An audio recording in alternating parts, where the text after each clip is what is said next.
waxaan maanta arkay shir jaraa'id oo ay qabteen gruub Cabdi Xaashi iyo Maareeye iyagoo ka hadlaya komishinkii la soo magacaabay ka hadlaya ayaan daawaday bal waxaan isleeyahay aad afar erey ku tuurtid wala aanay waxba ku qaadanaynin arintay ka hadleen ee komishinka ay ku eedeeyeen madaxweynaha gruub Cabdi Xaashi horta marka hore waxay ka hadleen oo ay ku dhawaaqeen oo ay yiraahdeen waxaanu nahay Somaliland group ama Somaliland politicians bay yiraahdeen waxana weeye haddana waa u tartamayaal maxay tahay baarlamaan waxay u tartamayaan oo ay ahaayeen baarlamaan iminkana way u tartamayaan horta title-koodu waa kaas waa yahay adduunka intaynu jirray waa markii ugu horreysay ee aynu aragno maanta aynu goobjoog u nahay in nin tartamaya oo doonaya u tartamaya baarlamaan inuu keensado commission isagu shakhsi uu wata keensado waqooyi amaba dir waqooyi waxa la yidhaahdo waa konton dir oo dhamme waa konton ama waqooyi waa konton iyo toddoba sidaan filayo 46 iyo 11 baan filaya waa konton iyo toddoba xildhibaan baa u tartamaya gruubka Cabdi Xaashi iyo Maareeye wataa waa 6 qof waxay keensadeen 6 commissioner bay keensadeen nin waliba mid buu keensaday waa markii ugu horreysay adduunyada aynu aragno qof tartamaya oo hal commission isaguna keensaday markaad 6 7 iyo 50 ka goyso waxa soo haray 1 iyo 50 1 iyo 50kii waxay wala leeyihiin 7 ama 9 marka khilaafaadka lagu daro 50 iyo 1 waxay wada leeyihiin 7 ama 6 guriga hoosa way muhiimadu tahay iyaga oo 6ana waxay kala qaateen 6 commissioner ninba qof buu qaatay cadaaladda sidaa tiri iyo shakhsiyaadka waxaa ku taliyay nin tartamaya inuu commission keensado 6 shakhsi ay 6 commissioner kala keensato dulmiga iyo cadaalad darrada cidda keentay waxay ahayd Deni iyo ninka la yiraahdo Axmed Madoobe iyo Golaha Mucaaradka oo labadaan ay hogaaminayaan waayahay way yimaadeenba waa laga ogolaaday wax kasta waa laga ogolaaday maanta waxay keeneen inay yidhaahdaan 7 qof ee 50 iyo 1 u haray aanu ka talina anagu kaanu doonaynaa baanu keenaynaa cid kale ma keeni karto taladeeda annaga leh waa 7 haray waa 6 shakhsi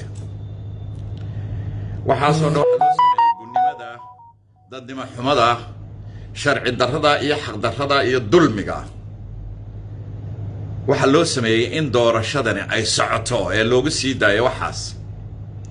waxay waajib u lahaayeen in la xidhxidho waxay dambi kaga jiraan ummadda doorashada dalka iyo ummadda reer waqooyi bay dulmi ay kaga jiraan iyo magaxumo iyo sharaf darro cidimay odhanna matala 90% way ka soo horjeedaa waxa kaloo dambi iyo dunuub kaga jiraan qarannimada Soomaaliyeed oo 30 sanadood iyo ama 25 sanadood ee ay hayeen wasiirada iyo baarlamaanka ay ku jireen ee ahaayeen oo jaga kasta oo qaran ku leeyahay soo qabteen waxaan dadka midnimada kala hayay bay ahaayeen dadka waqooyi iyo koonfur kala hayay sida kaligood u joogaan meesha dadka kala hayay bay ahaayeen koonfur iyo waqooyi maantana 30 sanadood ama 25 sanadood rag halkaas soo taagan ee Maareeye iyo ina Carab Ciise iyo ay ka tirsan yihiin iyo Cabdi Xaashi waxay ku matalayaan Soomaali weyn waxana ay kala hayeen waqooyi iyo koonfur bay kala hayeen waxay ku oran jireen waqooyi ha isku imanina kacashada caruurta xirxira wixii yimaada meeshan dawladii ma jirto qaran kama jiro waa isbaaro iyo qarax iyo tuuga xaq leenoogama ogola dirqibaan ku joognaa waxba kuma noolin ilaashada wixiina ayay oran jireen oo ay maalin kasta oran jireen wiig iyo bil iyo sanad bay oranayeen qarannimada Soomaaliyeedna halkaas ay ka taagnaayeen lixda shakhsi waxa la yiraahdaa ummadda Soomaaliyeed baa ku yihiin dheeraad doorashada iyo qarannimada Soomaaliyeed iyo midnimadana waxay ku yihiin dambi iyo burcad bay ku yihiin oo san ku taal bay ku yihiin nimankaas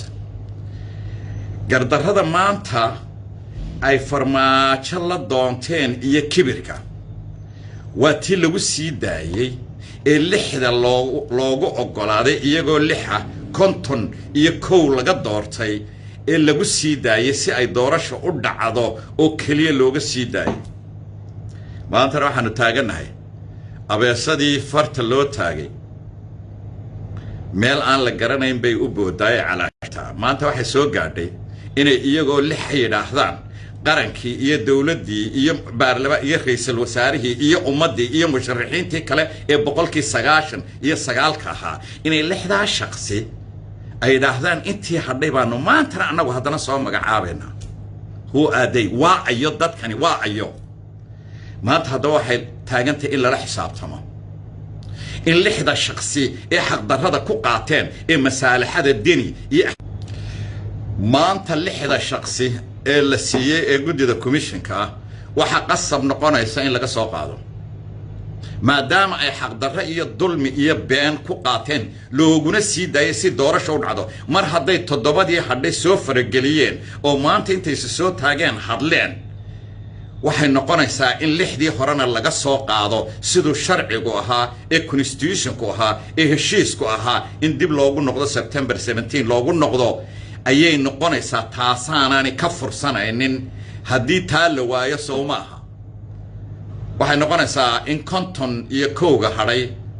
ee musharaxiinta mid iyo shakhsi loo siiyo oo ay noqoto konton iyo toddoba commissioner inuu waqooyi yeesho iyo in laga soo qaado lixda qof la kala siiyay labadaa waxba kama dhaxeeyaan ummadda Soomaaliyeed ra'iisul wasaaraha iyo maxkamadda sare iyo cid kasto ay khusayso waxaanu ula tagaynaa maanta laga bilaabo in ama konton iyo toddoba qof shakhsi walba qof commissioner loogu daro iyo in laga soo qaado lixda shakhsi ee xaqdarrada iyo dulmiga lagu siiyay ra'iisul wasaare ku xigeen ayaa toddobada hadhay soo magacaabayay iyaguna lixdoodu lix baa loo ogolaaday maanta waxay taagan yihiin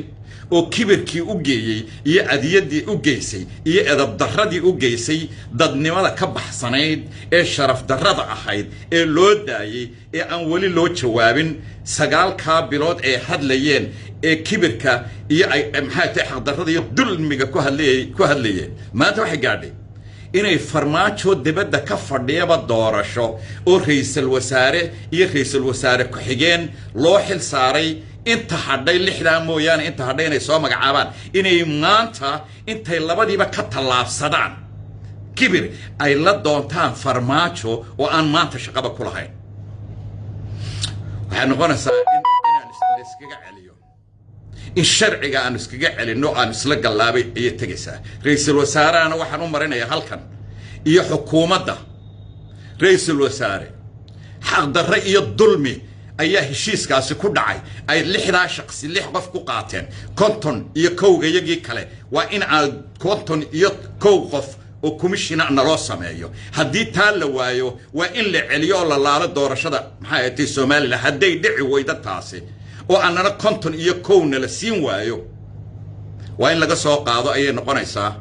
laga soo qaado lixda qof laga soo qaado oo ay u sinaadaan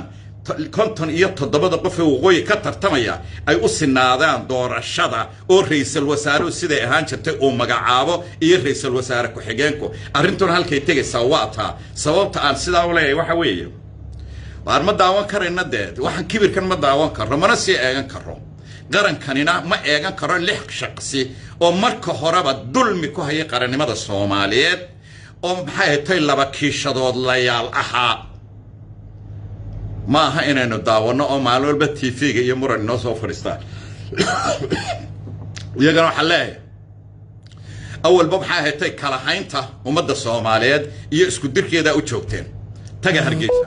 waa ognahay ina guriga ka sii dhisateen waa ognahay ina maxay tahay dhulka sii iibsateen waa ognahay ina u shaqaysanayseen maanta 20 sanadood enough is enough waxa imanaya rag midnimadii iyo qarannimadii Soomaaliyeed iyo wada hadalkii ka shaqaynaya iyo maxay tahay ummadda Soomaaliyeed wixii xilka loo saaray ka shaqayn doona imanaya iman maysaan anaa idinku leh lixdiina midkiina iman maayo ku dhaaran maayo laakiin iman maysaan anaa idinku leh cid kale idinkuma laha guddida hadhayna hadduu ra'iisul wasaaruhu uu kelmad ka soo celiyo lixdaba waxaan leenahay nooga soo celi ama 57 qof noo magacaw waxaan ku gabagabeynayaa inamada maanta way isfahmnay dadkii waqooyi way idin fahmeen 30 sanadood baa joogteena wasiir raahayden